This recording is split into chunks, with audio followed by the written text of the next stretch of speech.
अनुज Gupta market expert है। नमस्कार, good morning अनुज जी। सबसे पहला सवाल, सोने चांदी दोनों ही देखे तो रिकॉर्ड लेवल्स पे है और ऑफ कोर्स चांदी जो है 14 ईयर हाई लेवल्स पे है, $41 के ऊपर चला गया है। सोना रिकॉर्ड लेवल्स पे है, लेकिन हमेशा कहा जाता है कि अगर सोना का टॉप होता है तो चांदी में अच्छी मोमेंटम देखने मिलती है।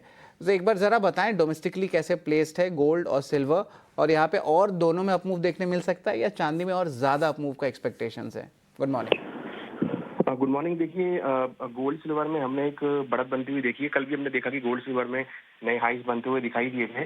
आज भी लग रहा है कि गोल्ड सिल्वर में एक ट्रेंड पॉजिटिव रह सकता है। हालांकि कल यूएस मार्केट में छुट्टी थी, मगर आज लग रहा है कि कहीं ना कहीं गोल्ड सिल्वर में भी बढ़त देखने को मिल सकती है। तो यहाँ पे खरीदारी की सलाह रहेगी।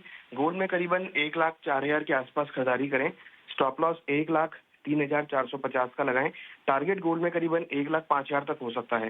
सिल्वर के अंदर भी करीबन 1,23,000 के आसपास खरीदारी करें। 1,21,500 का स्टॉप लॉस लगाएं। टारगेट 1,25,000 तक आ सकता है। इंटरनेशनल मार्केट में लग रहा है कि $3,500 गोल्ड में और सिल्वर में करीबन $42 तक के लेवल देखे जा सकते हैं। जी बिल्कुल। तो यहाँ पे खरीदारी की राय ज़रूर आ रही है। सिल्वर स्पेस पे भी जो है नज़र रखिए, गोल्ड सिल्वर दोनों ही जो काउंटर्स है इस पे जो है मोमेंटम रहेगा। लेकिन ऑफ कोर्स यहाँ पे जो है क्रूड पे आपकी क्या राय रहेगी?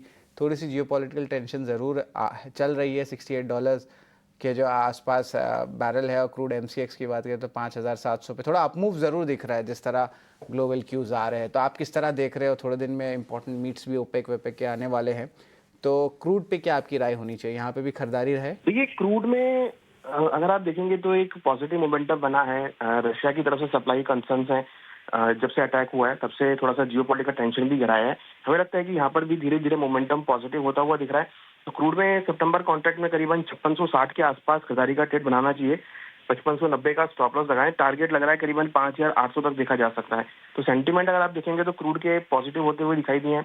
अब WTI $64 के ऊपर ट्रेड कर रहा है, तो भी पॉजिटिव इम्पैक्ट है। तो क्रूड के अंदर इंट्राडे के लिए खरीदारी का ट्रेड बना सकते हैं। ये बिल्कुल, इंट्राडे में भी जो है खरीदारी की राय यहाँ दिखने मिल रही है। ऑफ कोर्स देखिए कॉपर प्राइजेस में भी थोड़ी सी जो है अच्छी मोमेंटम आई थी, और यहाँ पे दिख रहा है बेस मेटल्स पे जो है थोड़ी फर्मनेस ज़रूर आ रही है। बेस मेटल्स के कारोबार के आंकड़े की बात करें तो इंडियन प्राइसेस थोड़े से जो है बहुत छोटे रेंज में फंसे हुए हैं, और इंडस्ट्री का भी डिमांड है कि सेफगार्ड डंपिंग ड्यूटी बढ़ाएं और ज़्यादा चाइना से। ज़रा बताएं बेस मेटल्स में आपकी क्या राय रहेगी? यहाँ पे कुछ शॉर्ट ट्रेड बनते हैं, बहुत छोटा विंडो लग रहा है। देखिए, कल हमने सभी बेस मेटल में एक पॉजिटिव मोमेंटम देखा। लग रहा है कि आज भी ट्रेंड पॉजिटिव रहेगा। इकोनॉमिक गतिविधि जैसा सुधरेंगी उससे ही आपको इंडस्ट्रियल मेटल में सपोर्ट मिलेगा।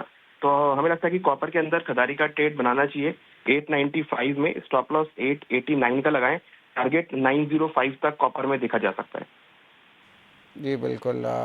एक सवाल है अनुज, नेचुरल गैस को लेके। ऑफ कोर्स दो डेवलपमेंट है। एक तो ऑफ कोर्स यूएस में सितंबर में हरिकेन्स बहुत आते हैं जनरली, तो नेचुरल गैस प्राइसेस वॉलेटाइल रहते हैं।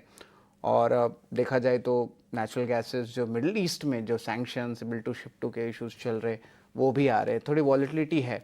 यहाँ पे कोई ट्रेड बनता है नेचुरल गैस में? 2-3 दिनों में काफी अच्छी एक रिकवरी आती हुई दिखे, जैसा हम एक्सपेक्ट कर रहे थे। हमें लगता है कि फर्दर रिकवरी रहेगी, क्योंकि यूएस में थोड़ा वेदर एक विंटर सीजन की तरफ जाता हुआ दिखाई दिया है, और कहीं ना कहीं थोड़ा सा माइल्ड विंटर होता हुआ दिखाई दिया है। हमें लगता है कि यहाँ पर भी खरीदारी का ट्रेड बना सकते हैं। तो अगर हम स्ट्रेटेजी वाइज बात करें तो करीबन 285 के आसपास नेचुरल गैस में खरीदारी करें। 278 का स्टॉप लॉस लगाएं। लग रहा है टारगेट करीबन ₹300 तक जा सकता है। तो नेचुरल गैस में विंटर सीजन आने की वजह से डिमांड बढ़ सकती है और उसको सपोर्ट मिल सकता है। तो खरीदारी की सलाह रहेगी यहाँ पर भी। ये बिल्कुल, यहाँ पे भी जो है खरीदारी की सलाह आ रही है। तो लार्जली जो है एसेट क्लासेस में खरीदारी की सलाह आ रही है। जिस तरह एक डिक्रीजिंग रेट कट सिनेरियो होता है, तो यहाँ पे भी जो ईल्ड अट्रैक्टिव रहता है अगर आप सिंपल थ्योरेटिकली जो इसको बात करें ना। ऑफ कोर्स बहुत सारे क्यूज़ भी रहते हैं जो अनुज जी बता रहे थे। थैंक यू वेरी मच अनुज जी, आप हमारे साथ जुड़े और अहम व्यूज़ आपको कमोडिटी सेगमेंट में दिया गया। लेकिन चलिए एक छोटा